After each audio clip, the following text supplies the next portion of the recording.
The camping trip. Last spring, my friends and I decided to sign up for something new. Life in the city had become too stressful, and we all needed a break. Emma found a poster about a weekend camping trip in the Green Valley National Park. Without thinking too much, we agreed to sign up for it. None of us had much experience, but that was exactly what made it exciting. Before we packed, we had to sort through our belongings. My room looked like a mess: jackets, books, and old shoes everywhere. I spent hours trying to sort through my clothes, wondering what I really needed for 2 nights in the forest. In the end, I only took a jacket, hiking boots, and a flashlight. On the first morning, the guide welcomed us. He was a tall man with a calm voice, and he promised to stand by us in case of trouble. His confidence made us feel safe. Later that evening, when the rain suddenly started, he really did stand by our group, helping us cover the tents and secure the fire. At the campsite, we were told to stay close. "For now, just stick around the base until we finish the registration," the guide said. So we waited, talking quietly and watching the birds. The next morning, however, we didn't want to leave. The sunrise was so beautiful that we decided to stick around the river for a little longer before beginning the hike. Setting up tents was harder than we expected. At one point, we had to take apart a pole that was stuck. It felt impossible, but together we managed to take apart the broken frame and replace it. The teamwork made us proud.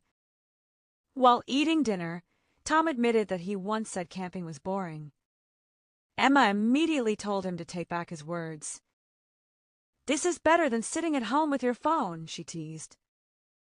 Later, Tom had to take back his joke about sleeping outdoors being uncomfortable. He slept like a baby. The landscape was breathtaking. On the second day, the guide asked us to stop and take in the view. Standing on a high rock, we could take in the sight of endless trees, rivers, and birds. For a moment, everyone was silent. Before deciding which trail to choose, we gathered to talk over the options. Some wanted to climb the steep hill, others wanted an easier path. After we talked over the risks and benefits, we voted for the safe road. One important rule was to keep the forest clean. Every time we finished a meal, we had to throw away our trash in special bags. If we forgot to throw away food wrappers, the animals would quickly appear. Later in the week, we tried to reach the top of Eagle Peak. However, halfway there, the weather turned cloudy and dangerous. The guide told us to turn back. Nobody argued. We understood that safety mattered more. On the final day, when the same situation happened, we once again had to turn back, but this time we were less disappointed. Life in nature is tiring. By the third night, our bodies were heavy, and the guide suggested that we turn in early. At home, we never slept before midnight, but here it felt natural to turn in as soon as the stars appeared. One scary moment happened when Emma slipped on wet stones. If she had fallen, it might have wiped out our entire mood. Luckily, nothing serious happened, and laughter quickly wiped out the fear. Lisa carried a notebook. She wanted to write down every detail of the journey. She even asked us to write down our favorite moments so she could make a memory book later. On the third evening, the guide decided to bring in new rules: no wandering alone and no noise after midnight. A few hours later, he also wanted to bring in a new activity: storytelling by the fire. Sometimes things went wrong. When Emma's foot hurt, the guide had to call in a doctor from the nearby town. On another day, heavy rain forced him to call an extra staff to check the tents. The guide often walked around to check on us. He would check on the fire, the ropes, and even our sleeping bags. At first, it felt strange, but later we were grateful. One afternoon, a tired traveler came to the camp. At first, he seemed shy, but finally he decided to come forward and ask for food. The next day, another hiker also had to come forward to admit he was lost. Meals were simple but healthy. The guide told us to cut out snacks and eat real food. He explained that if we didn't cut out sugar, we would lose energy faster. Meanwhile, something unexpected happened. Tom started to fall for Emma. He watched her carefully and smiled at her jokes. A few days later, Emma admitted she might also fall for him. The guide taught us about ambition. To get ahead in life, you must face challenges, he said. Hiking was his way of showing us that. On the final climb, he told us that our determination to finish the trail would help us get ahead back in the city. Of course, friends also played tricks. Lisa tried to get back at Tom by hiding his shoes after he scared her. Later, Tom promised to get back at her during the next hike.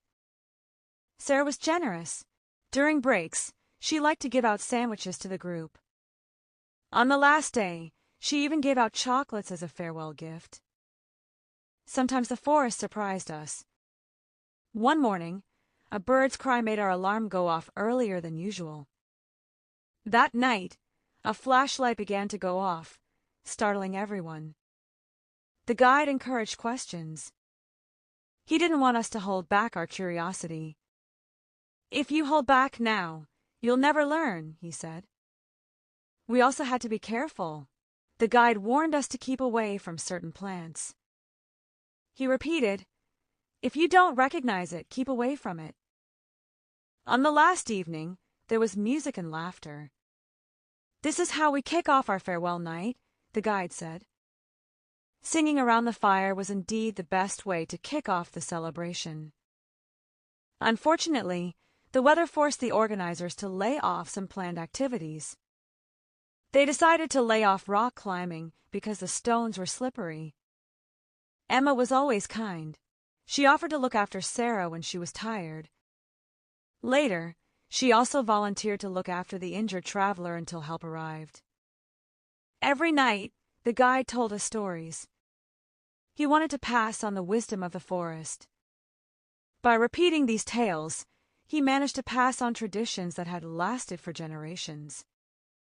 Finally, we became more observant. Sarah could pick up on the signs of rain by watching the clouds. Lisa learned to pick up on the sound of distant animals. When the trip ended, we walked away with heavy backpacks but light hearts. The mountains had challenged us, but they had also rewarded us with unforgettable lessons. Each of us realized that nature teaches slowly, but its lessons stay with you forever if you meet them again in different places.